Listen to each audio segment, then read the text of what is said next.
The place I have always called my second home is the library. Most people have some experience in a library, whether it be a public library, college or university library, or even a school library. All library visitors owe Benjamin Franklin a heartfelt thank you. Even though Franklin is best known as a founding father, scientist, inventor, printer, and statesman, he was our nation's first librarian. In the 18th century, books were very expensive and rare. Most of the middle and lower classes could not afford to buy books. Franklin and some fellow printers wanted to help their community by starting a lending library. In 1731, they opened the Library Company of Philadelphia in Independence Hall. Franklin and his friends purchased the books for the library and loaned them out to anyone interested. He believed every person had a right to improve his or her education through reading. Franklin's motto was carved into the wall of the library tower and reads, "To pour forth benefits for the public good." This motto still holds true for libraries today. Libraries are still the great equalizer because they make books and services available to anyone who wants to learn and better themselves.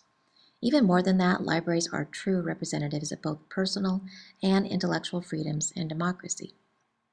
Libraries are the whole package, and they really are for the people. They provide opportunities for lifelong learning, entertainment, comfort, and access to information. Libraries have grown with the times. They are more than buildings, they are a reflection of their society and reach beyond their four walls.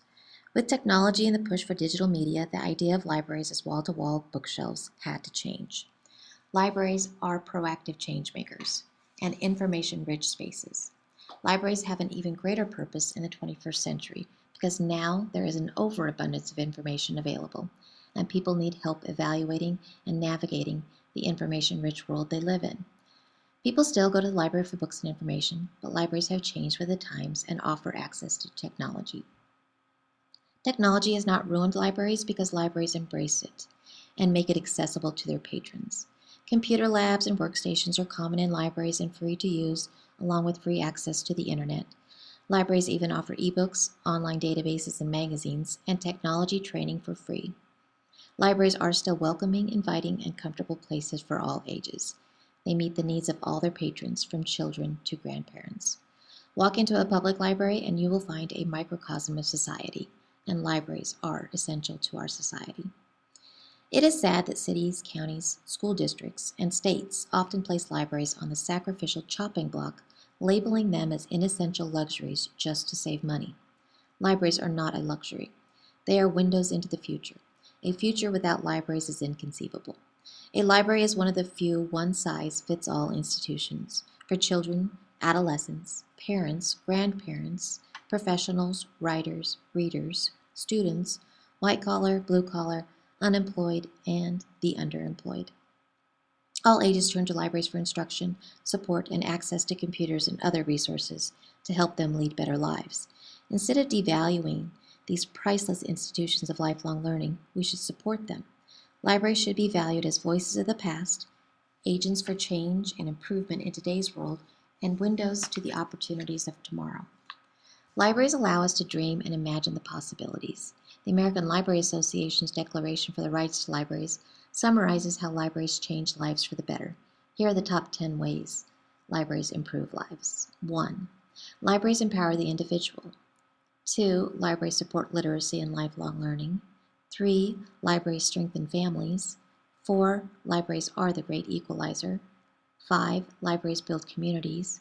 6. Libraries protect our right to know. 7. Libraries strengthen our nation. 8. Libraries advance research and scholarship. 9. Libraries help us to better understand each other. And 10. Libraries preserve our nation's cultural heritage. The library is the centerpiece of a community. Yes, libraries mean different things to different people. I have worked at the Kearney Public Library, UNK Library, Kearney High School Library, and most recently Kenwoods Elementary School Library. For me, libraries are my second home, and they hold fond memories and sustain me. As a child, the library was my magical realm. Books became my friends and took me on adventures. My public library offered summer reading programs that filled those long summer days with imagination and fun. The Buffalo County Bookmobile was my magical library on wheels that visited my elementary school twice a month. The swish of the doors allowed me entrance into a world of fairy tales and sparked my imagination. Even as a teenager, I volunteered in the high school library, just to be around books. I literally grew up in libraries, and libraries helped me grow into the person I am today. Libraries are a staple of many people's lives, and they deserve a place of honor in our world because they are the great equalizer. The library is one of the last institutions that provides free services and programs for all. Our libraries improve lives, so find some love for your library.